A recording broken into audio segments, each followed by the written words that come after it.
Baik, pertama ini kami melakukan diskusi melalui Zoom terkait sistem pengerjaan untuk menuntaskan tugas dengan materi polaritas, kelarutan, dan lipofilisitas yang mempengaruhi absorpsi dan distribusi obat.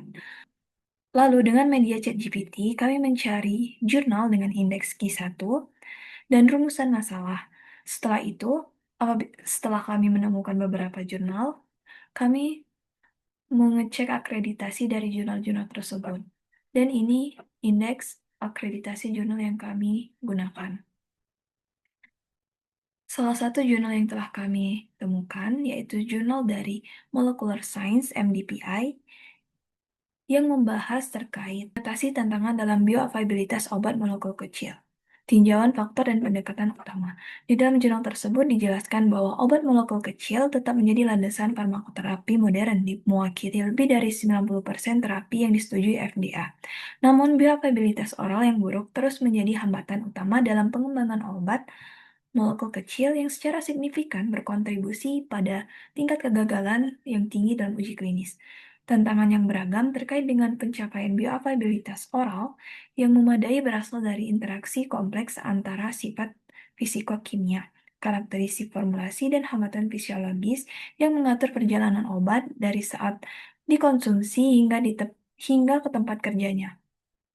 Faktor-faktor kunci yang mempengaruhi bioavailabilitas meliputi kelarutan dalam air, permeabilitas saluran pencernaan, metabolisme lintas pertama, dan mekanisme transport efflux.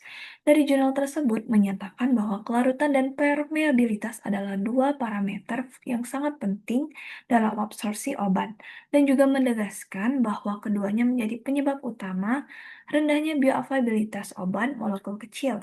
Sehingga dari kedua argumen tersebut, saya mendapatkan rumusan masalah yaitu bagaimana strategi optimalisasi larutan dan permeabilitas yang dapat meningkatkan absorpsi serta bioavailabilitas obat molekul kecil.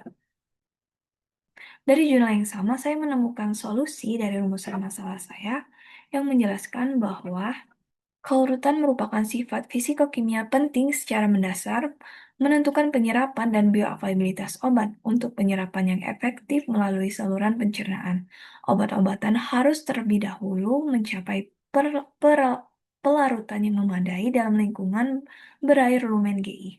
Dengan kelarutan yang berair dengan kelarutan berair yang buruk seringkali mengakibatkan penyerapan yang tidak lengkap dan bioavailabilitas yang berkurang.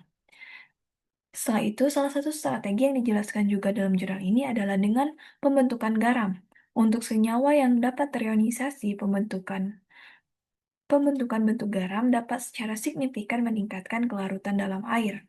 Pemilihan kation penyeimbang yang tepat sangat penting karena hal itu tidak hanya mempengaruhi kelarutan, tetapi juga stabilitas dan higroskopitas. Jadi inti dari solusi jurnal ini, obat harus larut terlebih dahulu dalam cairan gastrointestinal agar tersedia dalam bentuk terlarut. Setelah itu, obat yang telah larut harus mampu menembus membran usus untuk masuk ke sirkulasi sistemik. Jika kelarutan rendah, jumlah obat yang tersedia untuk diserap menjadi terbatas. Jika permeabilitas rendah, obat yang sudah larut tidak dapat masuk secara efektif ke dalam darah. Oleh karena itu, rendahnya salah satu atau kedua faktor tersebut akan menyebabkan rendahnya bioavailabilitas.